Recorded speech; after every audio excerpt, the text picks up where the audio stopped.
Welcome back to my channel. आप सभी का स्वागत है यूपीएससी मेंस की पब्लिक एडमिनिस्ट्रेशन की क्लास में, जो यूट्यूब पर फर्स्ट टाइम आपको दिखने वाली होगी, जो पूरे डिटेल एनालाइज के साथ पब्लिक एडमिनिस्ट्रेशन को आपके सामने पेश करेगी। मेरा खुद का ऑप्शनल पब्लिक एडमिनिस्ट्रेशन था, जो जितना डीपली मैंने पब्लिक एडमिनिस्ट्रेशन पढ़ा है, मेरे को लगता मैंने कोई सब्जेक्ट और पढ़ा होगा, क्योंकि पब्लिक एडमिनिस्ट्रेशन मैंने अपने ऑप्शनल के तौर पर रखा हुआ था यूपीएससी में। ठीक है, क्या ये स्कोरिंग ऑप्शनल है? क्या हम इसे 2026 में चूज कर सकते हैं? क्या जीएस के और सब्जेक्ट में यानी जीएस 1, 2, 3, 4 सब में ये काम आता है या नहीं आता? और अब हम इसका करने वाले डिटेल एनालिसिस पब्लिक एडमिनिस्ट्रेशन का।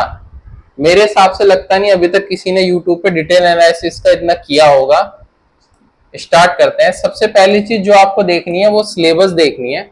यूपीएससी मेंस का general studies paper syllabus, GS paper 1 Indian heritage and culture, history and geography of world and society. Society आपका पब्लिक एडमिनिस्ट्रेशन में भी आता है,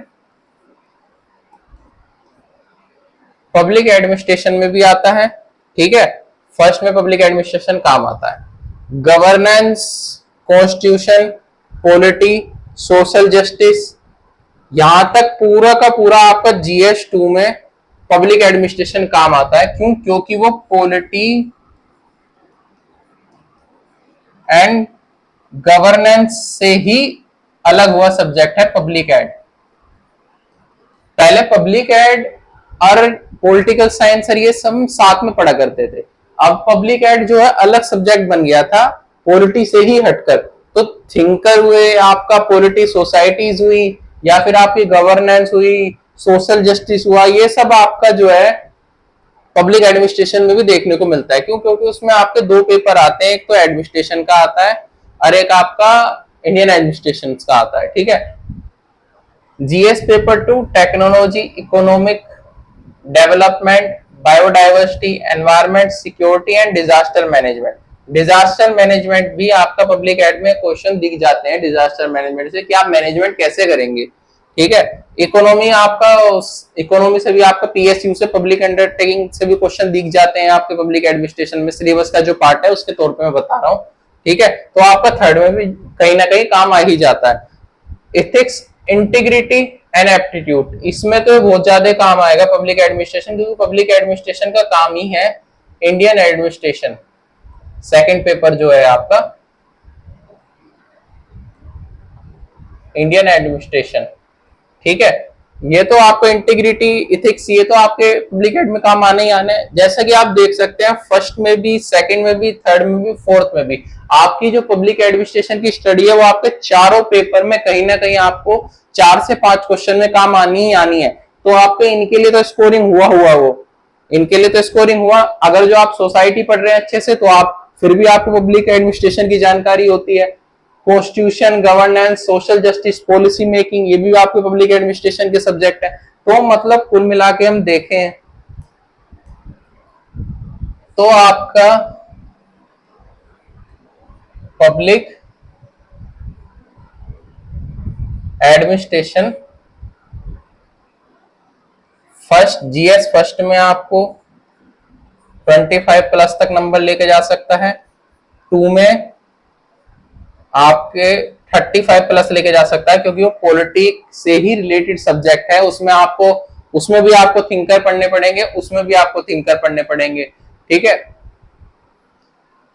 थर्ड आपका जीएस 4 में मैं 20 प्लस मान के चलता, क्योंकि जीएस 4 में इंडियन इकोनॉमी और उससे ही ज्यादा क्वेश्चन आपके आने की चांस होता है पब्लिक एड से। ठीक है, जीएस 4 जो आपका इथिक्स का पेपर है,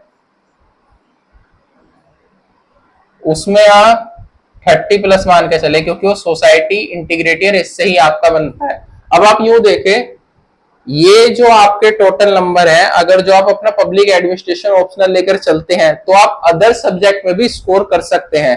तो देखा जाए 2026 में आप पब्लिक एड अपना ऑप्शनल इजीली रख सकते हैं। क्यों? क्योंकि आपका वो जीएस के चारों मेंस के पेपर में काम कर रहा है और आपके 2 ऑप्शनल उसके होने ही हैं। ऑप्शनल में सबके ऊपर डिपेंड करता है कितना कितना स्कोर करता है, किस हिसाब से उसके हिसाब का पेपर आया है, उनने किस हिसाब से पढ़ा है। ये आपका हुआ पब्लिक एडमिनिस्ट्रेशन का बैकग्राउंड। ठीक है, अब आपका आता है डिपेंड कि आप पब्लिक एडमिनिस्ट्रेशन को पढ़ेंगे कैसे।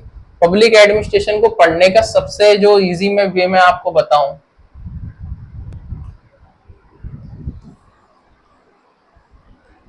मेरे हिसाब से पब्लिक एड को पढ़ने का सबसे इजी वे पीवाईक्यू। जो आप पीवाईक्यू करेंगे ऑप्शनल के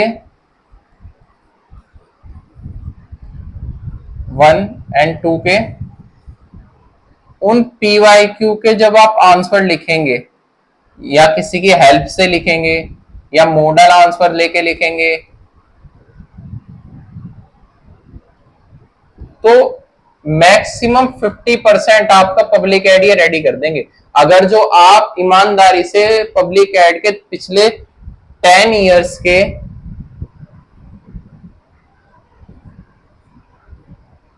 ऑप्शनल के पेपर लगाएंगे तो मैक्सिमम आपका 50% जो है यह आपका सिलेबस कवर करने की पूरी क्षमता रखते हैं। क्यों? क्योंकि आपके जो क्वेश्चन है वो यूपीएससी क्वेश्चन लिंकेज बहुत ज्यादा मिलेंगे आपको। पीवाईक्यू के क्वेश्चन लिंकेज मिलेंगे प्री से प्लस मेन से, या मेंस से या प्री से, रिवर्स होता रहता है। मेंस के क्वेश्चन प्री में बनते हैं, प्री से भी कुछ क्वेश्चन मेंस में लिए जाते हैं एक्सटेंशन करके। ठीक है, और या फिर मेंस के कुछ पार्ट उठा लेंगे प्री में डाल देंगे। जो मेंस जिसने किया है या जिसने मेंस को अभी तक पीवाईक्यू किए हैं या तैयारी की है वो जानता होगा कि कितने क्वेश्चन मेंस से पीवाईक्यू में प्री में डाले जाते हैं। ठीक है, 50% ये हो गया। सेकंड आपका हो गया ओपी गावा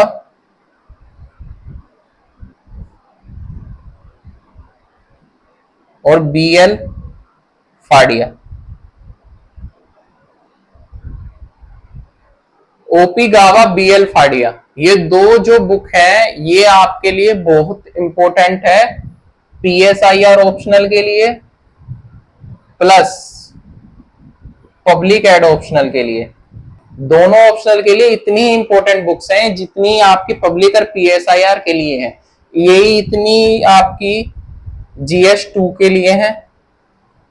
क्योंकि जीएस2 का काम ही इंटरनेशनल रिलेशन और पॉलिटिकल साइंस का है। ठीक है, तो ये 20% आपका सिलेबस ये थिंकर्स कंप्लीट कर देंगे। ठीक है, फिर आपका बचती है बुक्स। 25% सिलेबस आपके पास आती है बुक्स। जो कुछ पार्ट आपका रिपीट होता है वो आपने 50% यहां जान लिया और आपने बेसिक नॉलेज भी अंडरस्टैंड कर ली। पीएसआईआर बीएल फाड़िया और आपका ओपी गावा से आपने पीएसआईआर पब्लिक दोनों देख लिए, थिंकर्स भी देख लिए, आप थिंकर को कोड कर सकते हैं। फिर बचता है 25% जो यूपीएससी न्यू क्वेश्चंस बनाने की उम्मीद रखता है 3 से 4 उनके अंडर। ठीक है, बुक्स आपकी बहुत सारी हैं, सिंगानियां हैं, सिंगल्स हैं, बहुत सारी बुक हैं, वो आपके ऊपर डिपेंड करता है आप ले। लेकिन मेरे हिसाब से सोर्स एक ही रखना, वन सोर्स बुक ही रखेंगे, इतना ही आपका फायदा होगा।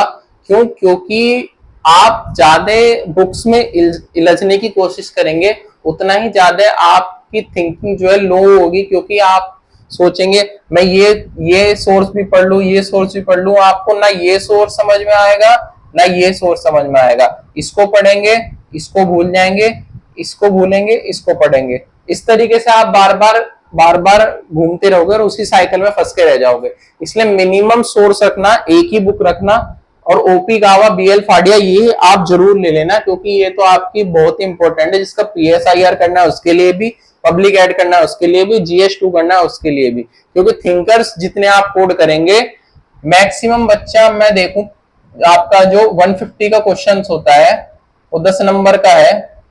जो ऑर्डिनरी जो सबसे बेस्ट आंसर जो मैं बोलूंगा वो 6 से 7 नंबर तक ही जा पाता है। सबसे बेस्ट आंसर यूपीएससी में जो मैं बोलूंगा, इससे ऊपर नहीं जा पाता। ठीक है, जो बिल्कुल ऑर्डिनरी आंसर जो आपको मिलेंगे वो 3 से 4 नंबर के अंडर मिलेंगे। 10 में से 3 से 4 नंबर उनको मिलते हैं। ठीक है, अगर जो आप थिंकर्स को कोड करने की कोशिश करेंगे तो आप 10 से 5 या फिर 550 तक जाने की पूरी कोशिश रखेंगे। क्यों? थिंकर्स की वजह से आपके क्वेश्चन की जो है ना एक प्रेजेंटेशन, वैल्यूएशन सब कुछ बढ़ जाती है। क्यों? क्योंकि एग्जामिनर सोचते हैं आप भी थिंकर्स को जानते हो। ठीक है, ये जो है आपका पूरा पब्लिक एड्स का है। ठीक है, ये आपका सिलेबस है जिसमें आपके पब्लिक एड यूज हो सकते हैं। आपके चारों के चारों पेपर में पब्लिक एड यूज हो सकते हैं। जिसको पब्लिक एड ऑप्शनल रखना है मैं अभी बता रहा हूं। सबसे पहले आप 2024 का पीवाईक्यू का पेपर लेना और उसको एक बार देखना, स्टडी करना। अगर जो आपको उसमें मैक्सिमम मैक्सिमम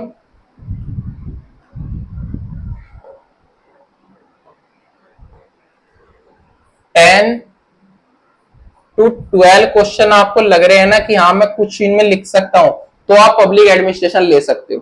तो आपको उम्मीद है आप पब्लिक एडमिनिस्ट्रेशन ले सकते हो। अगर आप 10 से 12 क्वेश्चन को देख पा रहे हो, हाँ मैं इनमें कुछ लिख सकता हूं, मैं इसमें 100 वर्ड लिख सकता हूं, मैं 250 वाले में आपके 120 टू 140 वर्ड लिख सकता हूं, तो इसका मतलब आप पब्लिक एडमिशन ले सकते हो।